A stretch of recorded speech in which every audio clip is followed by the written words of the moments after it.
testing of the mic. www.water.com with fluffy pillows. HTML. I do not look like I'm peeking, which is kind of creepy. You're on the air. Are we on the air? We're on the air.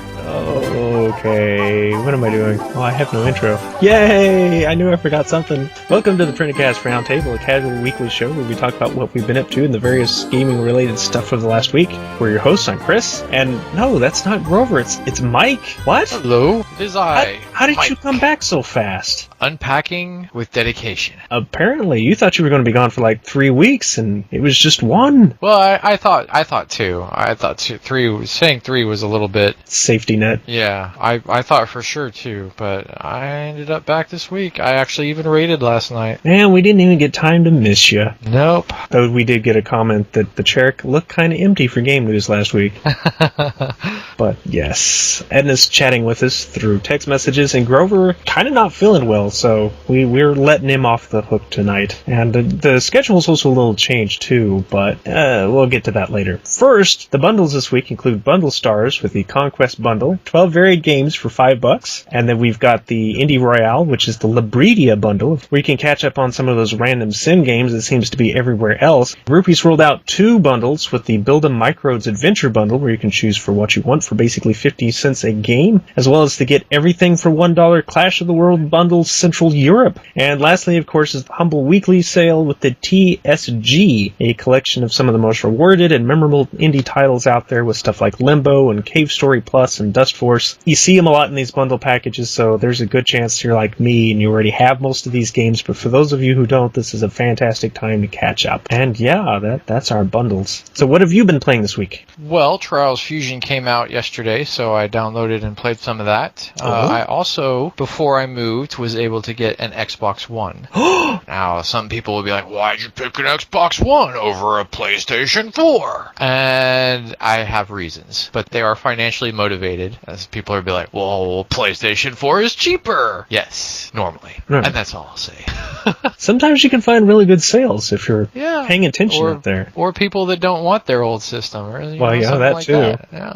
Anyways, I did get the Titanfall bundle Xbox One. I installed it. I played it for 2 matches last night, just long enough to realize that a level 1 going against level 50s is really, really absurd. Don't they have matchmaking for that? I thought they did. I was in a party with somebody who had also just gotten an Xbox One, and he had downloaded Titanfall, because we had the ones that came with it, and it is a download. You don't actually get the disc. You basically get an Xbox Live code for Titanfall, and it downloads it to your system. It takes a while to download. It really does. It's a big game. Didn't they say it was like 14 gigs, 20 gigs, something like that? I don't know. I didn't look at the size, but I do know that it took up 5% of my Xbox's free space. So, and that's game. Before the install. Yeah, that is before install. I also downloaded Killer Instinct. Of the two, I don't really like this Killer Instinct. It just doesn't. It feels like it's trying to go too fast, and because of the way the combos in that game work, it's really encouraging button mashing, and it doesn't flow very well for me. I don't like it over the old Killer Instinct. Its combo breaker system was pretty good. I still haven't figured out quite how it works. I think it's pretty much the same, but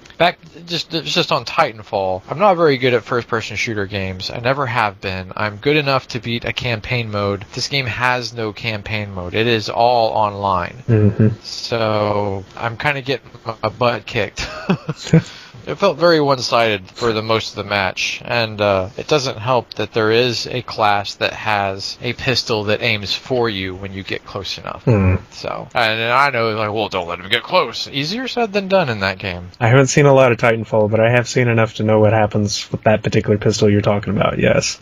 Yeah, it's pretty mean. Yeah, it just auto-locks, and then bam, bam, bam, you're dead. But anyway, it's a fun game. I plan to play more of it, try and get better. Trials Fusion, however, is a blast. I love Trials. I always have. I didn't pick up the game when it originally came out. A friend was telling me about it. If I was thinking about getting it, that I should go watch this Rooster Teeth video of some of them playing Trials. And I did. And at that point, I was like, okay, I'm getting it.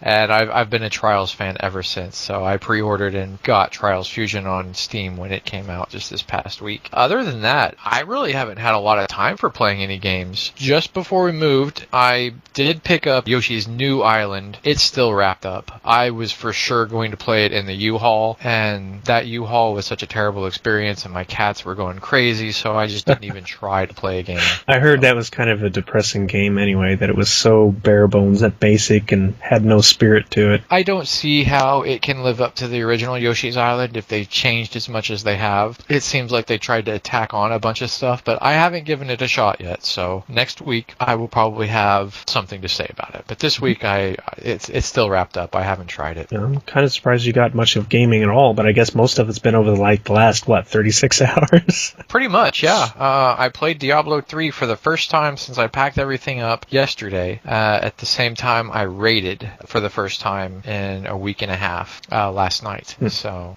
I haven't had time to play any games. It's just been packing, unpacking.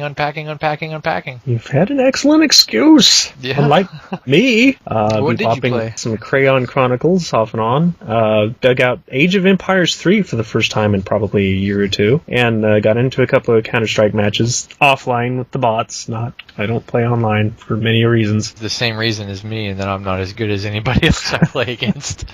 Very likely a lot of that, too. I have lost so much reflexes, and I wasn't exactly an ace first-person shooter to begin with. And, of course, the obligatory Tynan and Cookie Clicker, though the latter keep running out of upgrades, so I kept resetting to build all that prestige stuff, but I slowly growth maxed out again within a day or so I think it's going to be put to rest for a while again. A few things on Congregate, but nothing really kept my interest there. It was just, I'll see what's on today while I have a couple minutes, and that was about it. So, yeah, kind of boring on my end, really.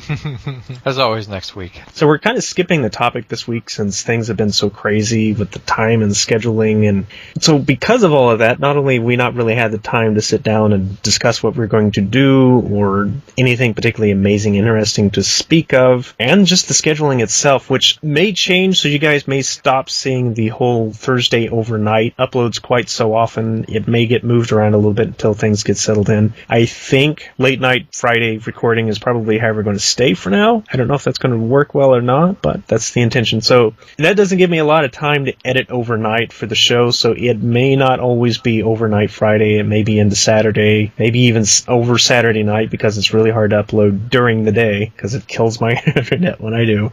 And that means game news is going to get pushed off even further in the opposite direction too. So it may be more of a weekend show for a while. Other than that, you may be seeing Sony's latest tech demos for the augmented reality stuff that they've been working with. Expect probably a lot more tech demos like this in the future, so it's kind of interesting to see what they're doing and how they plan to even implement it into actual games instead of just kind of the toys that so far they and Sony, they are Sony stupid, but they and Microsoft and Nintendo has been using it for so far. There's a lot of Move and Kinect and Wiimote type stuff out there, but as far as really implementing the augmented reality stuff into a real game, you don't see that too much yet. I'm sure it's coming. And then there was a little story that I didn't think was quite game news-ish that still very interesting, that Macau and China, it's kind of a gambling island for those who know about it. It's really huge for entertainment on Macau. And they are building an MLG stadium, aka the first stadium specifically for video games. That's kind of impressive. Yeah. That's stepping it out there. And kind of on that topic, console games are not banned anymore in China. Now they're letting them trickle back in again, but there's a lot of heavy restriction on their version of the ESRB. And so they released the guidelines that will prevent gambling-related content, violates China's constitution, their national unity, their sovereignty, or their territorial integrity if it harms the nation's reputation, security, or interests, violates China's policy on religion by promoting cult or superstitions, instigates racial, ethnic hatred, or harms ethnic traditions and cultures. I'm assuming everybody's, but I think it's largely their own. Promotes or incites obscenity, drug use, violence, or gambling, aka do not expect Grand Theft Auto in China. Or Call of Duty, or South Park, or a number of other games. Pretty much anything rated over teen. Anything that harms public ethics or China's culture and traditions, which almost sounds kind of repetitive from other stuff, and then anything that insults, slanders, or violates the rights of others, which is kind of a surprising one coming from them, to be perfectly honest. And any other content that violates the law itself. So most every single mature game out there is definitely off.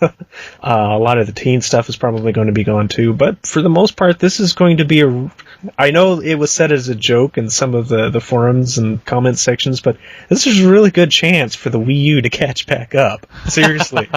Because this is a big door for Nintendo, because there is hundreds of millions of gamers in China. I kid you not. Hundreds of millions of actual gamers. But will they buy the Wii U, or will they go back to the Wii? Good point. Or continue just being PC gamers, because that's all they've had for so long. You could buy a Wii U and use the Wii U's emulator to play Wii games. But true. You won't have access to the Wii's virtual console library. It's not the same. That's what I've been doing. I just use my Wii U. Anything that was on my Wii, I wrote it off. It's going to take about $100 to repair it from Nintendo, and you could buy a brand new one for $25 cheaper than that. Yep. So the only game on it that I really cared about was Mario RPG, Secret of Mana, and Gunstar Heroes. And the only two of those three that I do not have still are Gunstar Heroes and Secret of Mana. So. And they should develop, if not now, then very soon, they should develop, and this is me saying this, not, hey, we're talking about this, they should develop a system that will transplant those games onto the new ones, onto the new system. They do have one. Okay. It's just that mine is cracked, so... Oh, that's right, because of the... I can't even turn it. I mean, it turns on, but it doesn't do anything. Because it's not by account, it's by system, right. Right, which is junk, complete junk. Have they changed that since the Wii U? Your account with your Wii U and your 3DS share the same balance, so they're not separated so much anymore. It uses your Club Nintendo stuff to link the two, but at the same time, those games aren't the same either. I mean, you don't have the same lineup of games on the 3DS as you do on the Wii U, so if they ever moved it to like a Wii U Plus or whatever the new system will be eventually, then we'll be able to really tell if they're going to just use Club Nintendo stuff to do it now. A lot of strange changes in the near future. But yeah, anything else of interest to poke at before we close this out? Only that when I put together my gaming shelves, I noticed that I'm using an entire shelf for my Wii U because of Disney Infinity. All the little figurines on that shelf, and there's still not enough room. If I get any more, I don't know what I'll do with them. It's going to get worse. They're saying that the Marvel stuff is coming. I probably won't even go for those. I'll probably just stick to the Pixar stuff. You wouldn't get Spider-Man.